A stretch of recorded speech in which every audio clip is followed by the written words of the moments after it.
From our expert, our economics editor, Stephanie Flanders. Morning, Stephanie. Morning. This is your biggest day of your year, surely, isn't A long and a big day, Yeah. but I'm hoping I might get a few more budgets this year, given the election. Well, possibly one more anyway.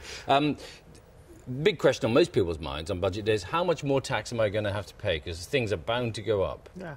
I think we do always say that. There's a lot of tax rises that were announced over the last year and a half to try and fill some of this massive hole in the public finances. But I think unless you're a bank or unless you're earning more than £150,000 a year, which is a tiny fraction of the population, you're not looking at big tax rises coming down the track. We haven't got the impression that the Chancellor's going to be announcing new tax rises. He has got much higher taxes on those very richest people, and he says he wants to get more payback from the banks for this financial crisis. He's probably going to be raising taxes on their profits or in some way raising the amount they have to pay the Chancellor. But for everyone else, I think they'll be looking, or they probably should be looking, at maybe a bit more spending on things like unemployment, helping young people get into jobs, which the Chancellor will say he can afford because unemployment hasn't gone up as much as we thought, and some other things have gone a little bit better than the dire forecasts he had when he set the budget last year.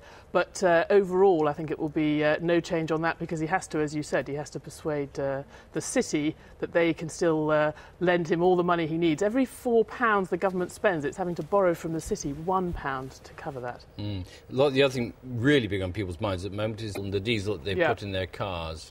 Fuel duty rise that was also due to come in, and that could be coming in a few weeks' time, and that's worth about £2 billion to the Chancellor. We have thought that maybe he'll try again. If he has a little bit of extra money in the coffers, with an eye to the city, he might still try and delay that, because that is obviously something that people feel very clearly. How academic is all this, given that there is an election just around the corner? I mean, in some ways, certainly people in the city will be wondering. I think there's a difference between now and November, actually, because in November, the city sort of let him say quite a lot of things, because I think most of them thought in their heart of hearts, well, Labour's not going to get in, he won't get to implement these plans.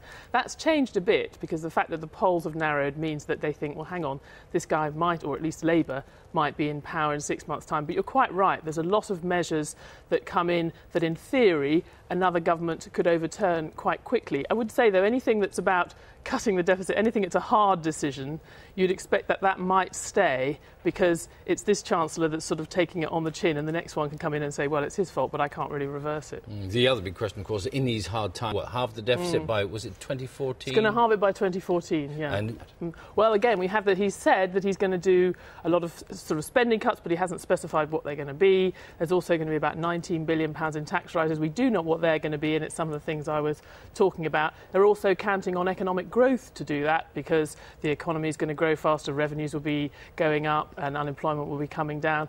But what he hasn't done, and of course that's what we say a lot to all the parties, how exactly would you do it? How would you really cut spending? These are very tough cuts. We know we're going to notice it. And it has to be said, the Chancellor has a clear target. He hasn't shown how he's going to meet it, but I should say neither of the other parties, really. Exactly. Everybody keeping their cards close to their chest on that one. Stephanie, thanks very much.